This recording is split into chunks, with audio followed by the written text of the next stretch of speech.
오늘 금리가 0.5% 많이 갑작스럽게 올랐죠. 그리고 이 과정은 갑작스러운 것보다도 이미 예고된 거였죠. 미국이 항상 금리를 올려주면 우리도 따라서 물가 안정 그리고 금리의 자금의 이탈 막기 위해서 같이 올려주고 있습니다. 그러니까 지금 현재 코로나로 인해서 자금이 많이 풀어졌던 것들을 회수하는 과정이죠. 미국의 빅스텝과 우리 또 한국의 빅스텝은 좀 차이가 있습니다. 코로나 기간 동안에 미국은 그야말로 몇백 조에 흐를 정도로 엄청나게 돈을 풀었다고 한다면 사실은 한국은 그렇게 많이 풀지 않았습니다. 그래서 미국 같은 경우에는 달러로 풀었기 때문에 엄청난 양, 우리나라에 풀었던 양의 몇백 배는 될 겁니다. 그리고 한국 같은 경우에는 많이 풀은 것 같지만 제가 생각할 때는 100조 원? 좀 넘게 풀은 계산은 안 해봤습니다만 그렇게 큰 거 아닙니다. 그리고 거기에 해봐야 1조 달러도 안 풀지 않았겠느냐. 다만 미국 같은 경우에는 30조 달러를 풀을 때 우리나라 그때 한 번도 안 풀었던 기억이 납니다. 우리는 후반전 정말 경기가 어려워가지고 정말 자영업자 힘들 때 코로나 후반부에 가서 좀 자금이 어느 정도 나갔던 부분입니다. 그래서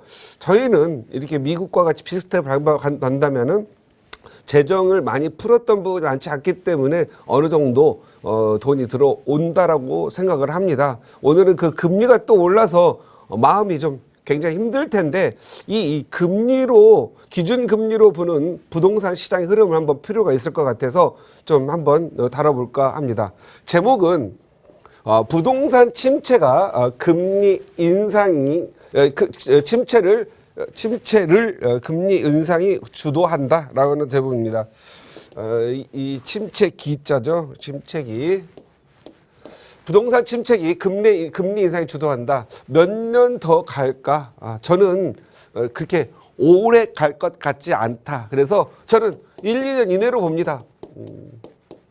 왜냐? 아까도 서두에 말씀드렸듯이 우리나라는 뿌린 돈이 많지가 않다. 이 뿌린 돈이라고 하는 게 그냥 뿌리는 것도 아니고 코로나로 인해서 자영업이 힘들고 국민들이 힘들었던 부분들에 대해서 코로나를 방지하고 그리고 경제에 무너지는 걸 막기 위해서 나름 건전하게 뿌려진 돈이다. 어떤 비리라든가 이런 거에 뿌려진 돈이라면 굉장한 회복하기 힘든 그런 늪에 빠질 수가 있지만 저는 나라를 살리고 국민을 살리기 위해서 뿌려진 돈이었는데 정말 또 지혜롭게도 우리나라는 다른 나라에 비해서 턱 없이 낮게 공급이 됐다. 미국 같은 경우에는 어마어마하게 뿌려졌고 다른 나라들도 많이 뿌려졌다. 그래서 지금 금리 인상을 통해서 재정 긴축을 해서 물가 안정을 하고자 한다. 그리고 어느 정도 모두가 이 빅스텝에 의해서 또는 자이언트 스텝에서 금리 인상 급격한 금리 인상에 의해서 정말 서민들의 경제가 무너지고 그 물가 상승으로 해서 좀 불안하지만 그래도 알고 있지만 금리 인상을 좀 해서 돈을 좀 안으로 좀 다시 좀 땡겨 놓자. 왜? 그 이대로 두면 더 위험하게 무너지니까 힘들어도 참자라는 겁니다. 그래서 저는 이번 거는 좀 알고 있지만 힘들어도 참자. 2년간 코로나로 고생하고 우크라이나 전쟁으로 인해서 지금은 좀 어려운 시기니까 물가 안정을 하기 위해서 안정하기 위해서 좀 금리 올려서 돈을 좀 긴축하자라는 거죠. 그런데 과거에 같은 경우에는 이러한 코로나라든가 어떤 우크라이나 관계 어떤 이런 시그널이 없이 석유 문제라든가 또는 과소비 불안이라든가 이런 걸로 인해서 금리가 높아서 힘든 적이 있었죠. 그거와는 좀 다르다. 그래서 저는 예고된 재앙은 없다. 이번 금리는 예고하고 간다. 우리 국민들이 힘들다. 미국도 힘들다. 하지만 힘들어도 한 번 정도는 이 금리 인상을 통해서 긴축하자. 그래서 긴축하는 부분인데 이 잠깐의 긴축 때문에 고통받기 힘든 사람들이 있겠고 또 어떤 기업들 또 수출보다는 또 수입에 의존하는 기업들 힘들고 고뇌가 있고 쓰러질 수도 있죠. 그래서 좀 지혜롭게 잘 견딜 수 있는 방안을 좀 찾아서 견디어만 달라. 그래서 저는 1, 2년 정도면 끝난다. 그리고 우크라이나 전이 지금 치열하죠. 항상 치열한 끝에는 뭔가 빨리 문제가 해결이 되죠. 항상 밋밋하면 오래 갑니다. 그런데 지금 현재 이 러시아와 이 우크라이나 관계의 또 전쟁의 규모가 갑자기 좀 더 치열해졌기 때문에 막바지에 오지 않았나 싶고, 코로나는 이제 팬데믹이 이제 거의 뭐 어느 정도 뭐 지역 면역화, 뭐 국가 면역화를 통해서 이제 코로나를 하나의 독감으로 가고 있는 그런 상황이다 보니까 이제 지금 현재 그동안 코로나로 인해서 또 방역을 하기 위해서 막았던 경제들, 아직 중국 같은 경우는 풀지는 않았죠. 그러나 이제 대부분 뭐 야외에서 마스크를 풀 정도로 어느 정도 집단 면역력이 생겼다고 보고 풀어주고 있지요. 그래서 아마 백신 공급이 원활하지 않았거나 아직 더딘 지역들은 아직도 집단 방어막을 치고 보호하고 있습니다. 그렇지만 이 부분들이 지나간다고 한다면 이 힘들었던 시기가 지나기 때문에 급속도로 회복은 더 빠를 수 있겠다라는 생각이 듭니다. 우리가 지금 현재 오늘 0.5%의 금리를 올려서 작년 7월 0.5%였던 금리가 지금 6배로 뛰었습니다. 그래서 6배로 뛰었기 때문에 강한 스트레스가 있을 걸로 보여집니다.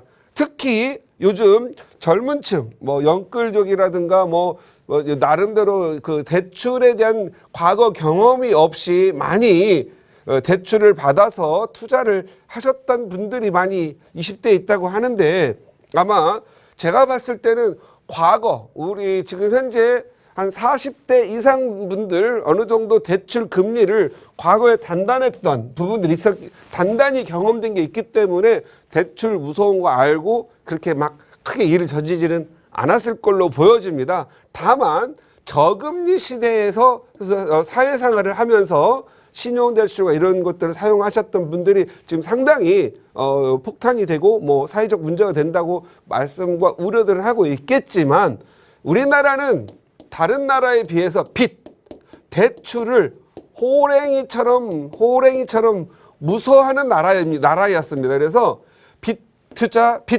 대출 투자가 그다지 이 안정된 기반에 살았던 사람들은 별로 안 된다. 그래서 저도 수없이 많은 사람들 만나고 강의를 다녀봤지만, 많은 사람들이 우리나라는 대출을 호랑이처럼 무서워하는 나라이기 때문에 제가 생각할 때는 어느 정도 대출로 인해서 경기에 둔화를 약간 일으킬 수는 있겠지만, 제가 봤을 때는 사회적인 큰 문제는 되지는 않을 것 같다라는 생각이 들고요. 한번 과거에 지금 현재 최근 2015년도와 2020년 특히 넓게 본 최근 한 5년 동안 저금리 시대에서 경제활동을 하면서 대출을 받아본 분들에게 좀 위로를 할 수 있다라고 한다면, 과거 저희 40, 50대, 60대는 과거 금리 기준금리 5%대, 4%대도 충분히 잘 견뎌왔다. 어떻게 해서? 열심히 살아서, 열심히 돈 벌고 열심히 땀 흘려서 저축도 하고 아이도 둘 키우면서 살아왔다. 그런데 금리가 이제 갑자기 3% 됐다고 해서 너무 벌벌벌 떨지 마라. 결국 금리가 너무 또 높다라고 하면 낮춰져서 경기에 침체된 부분을 살릴 거다. 언제? 1, 2년 이내에. 그래서 너무 극단적으로 생각하지 마시고, 너무 불안해하지 마시고, 열심히 땀 흘려서 한번 1, 2년 한번 이자 내가면서 견뎌봐라. 자포자기 하지 마라. 이렇게 말씀을 좀 드리고 싶습니다. 과거 금리 한번 볼까요? 2000년 우리 IMF 끝나고 금리가 막 높았죠. 막 15%, 20% 갔다가 쫙 내려왔습니다. 내려왔는데 또 너무 많이 내려와가지고 한 4.7%대까지 내려왔다가 다시 또 금리가 1999년에 4%대에서 다시 2000년 5%대까지 올랐습니다. 5.25% 그 기준 금리 할 때 저희들은 그때 당시에 일반 은행에서 6에서 8% 대출을 받았었고 저축은행에서 12%의 금리로 대출을 받았습니다. 그런데도 불구하고 그 대출을 받을 수가 없을 정도로 굉장히 힘들었었죠. 왜? 물건 대출 잘 안 해주니까. 신용이 안 좋으니까 안 해줬죠. 그런데 과연 2000년 이 시기에 2000년에서 2002년, 2005년 시기에 금리가 5.25% 기준금리가 5.25%에서 3.75% 가장 금리가 낮았던 게 3.75%였거든요. 그런데도 이 시기에 부동산 가격은 올랐죠. 아파트 가격이 올랐죠. 왜 그랬죠? 결국 그때 역시 우리나라에서는 수요와 공급의 문제가 있었죠. 수요는 많은데 공급은 부족했어요. 그래서 시장 상황이 조금만 좋아져도 이렇게 공급이 부족한 쪽에서는 가격이 좀 오르더라. 그리고 2007년 8년 이때 미국발 리먼 브러스 사태가 터졌죠. 2008년 그때 금리가 몇 프로였냐면 2008년이죠. 이때 의미가 있죠. 부동산 시장이 무너질 시점이었죠. 3.75% 금리 바닥을 찍고 5.25% 다시 2000년 전으로 8년 전으로 돌아가게 됩니다.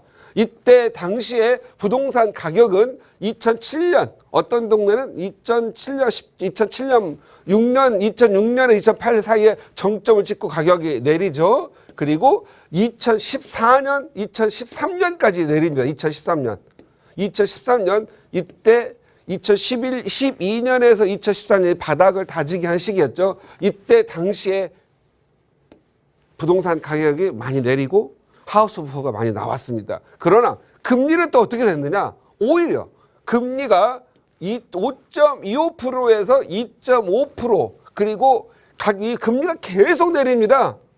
자, 부동산 가격이 내린 것이 금리가 내려서 또는 금리가 올라서 가격이 오르내렸습니까? 그건 아니죠. 금리가 이렇게 높은데도 불구하고 가격은 올랐죠.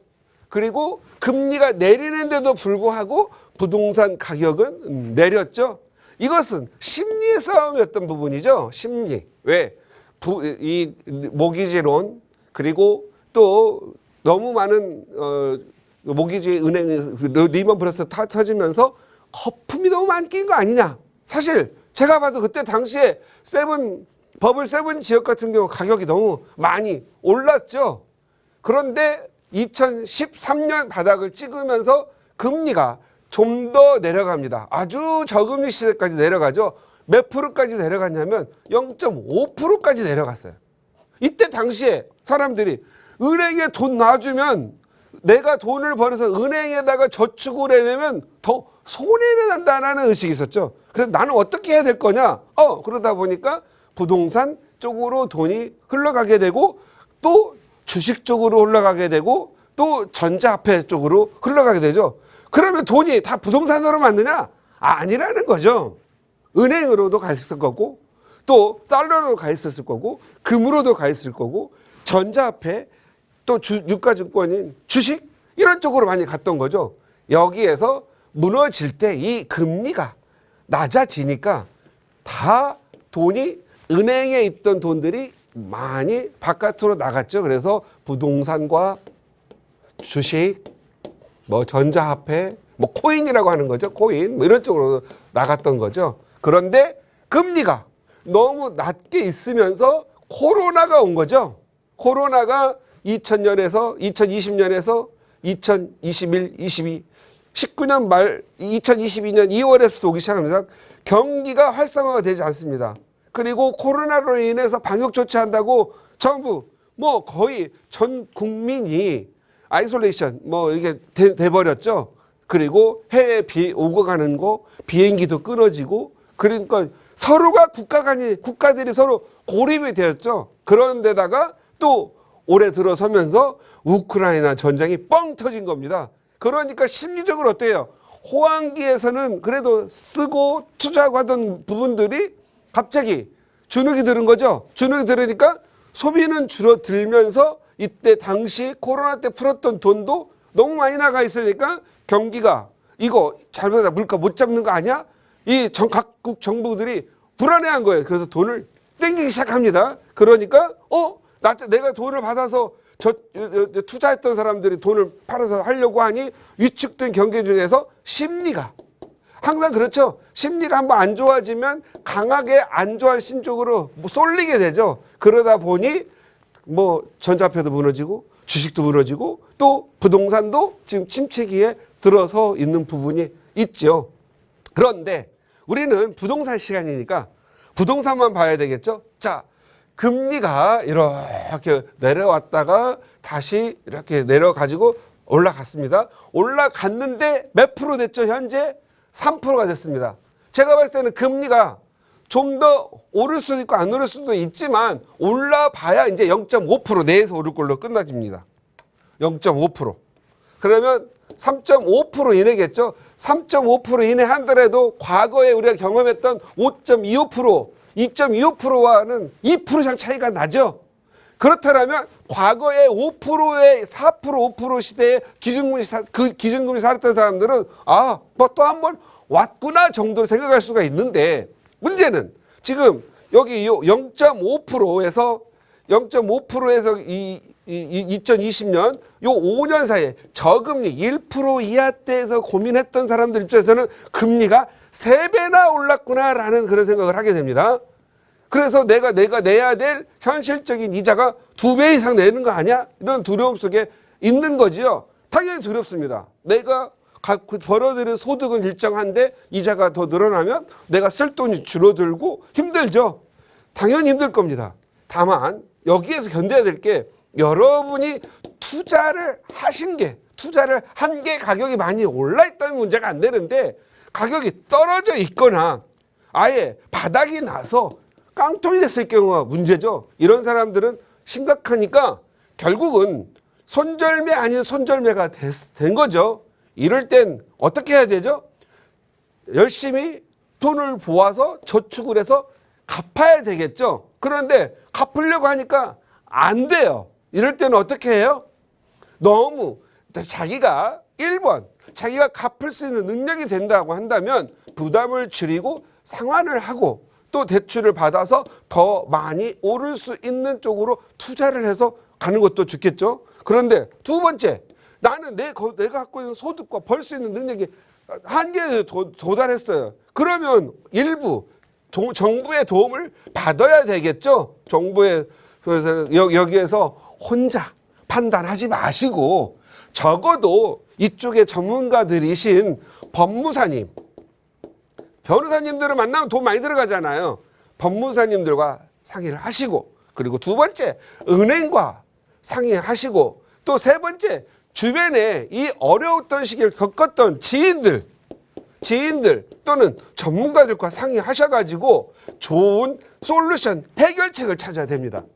그런데 이 경험, 이 5년밖에 안 한 경험, 이 경험을, 미천한 경험을 가지고 본인이 혼자서 고민을 혼자 해결하려고 하면 내가 살고 있는 방 두세 평 안에서 답이 나올 수 있어요?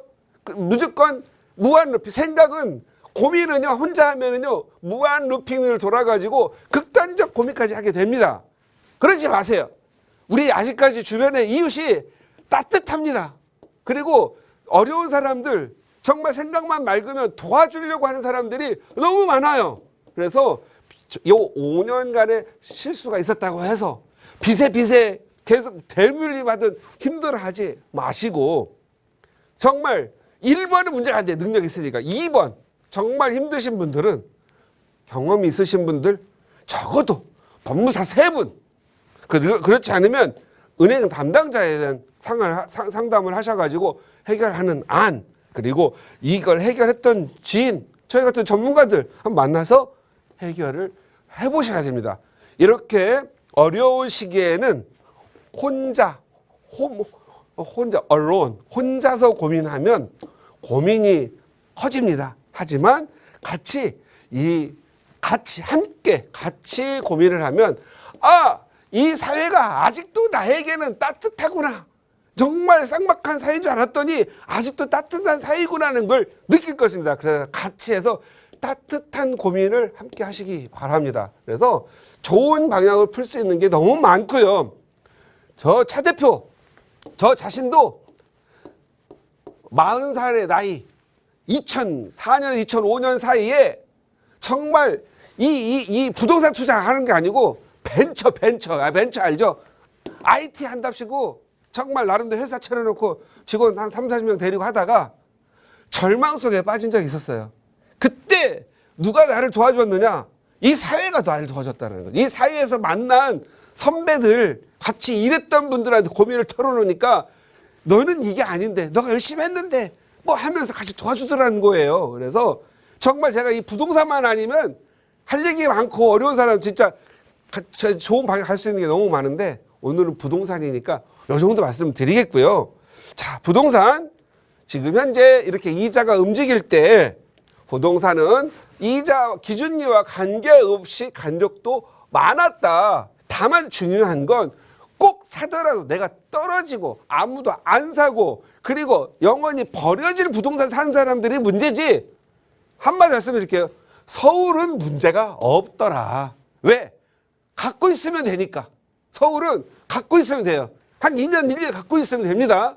다만 문제 있는 분들이 다주택자 분들이 내년 5월이 되면 또 중과세로 양도세 중과세가 부활이 되고 6월 1일이 되면 종부세가 부담스러워 그러는데 정말 제가 생각할 때는 좀 부담스럽다 하더라도 잘 지혜롭게 견디는 게 더 나에게 이익이 오고 나를 부자를 만들 수 있다. 그래서 오히려 다주택자 분들은 집이 많으니까 좀 싸게라도 털어서 내가 부담지지 않을 정도의 집만 지고 가시고 거주할 수 있는 집들을 그냥 갖고 가세요.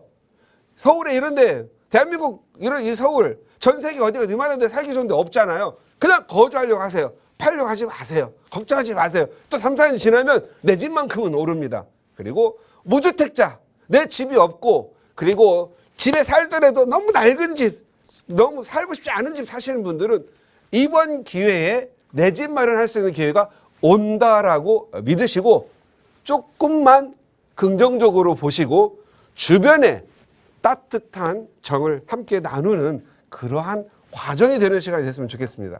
자, 모두들 심란하신데요. 정말 혼자 하지 말고 함께 같이 하면서 이 어려운 시기를 극복했으면 좋겠습니다. 마치도록 하겠습니다.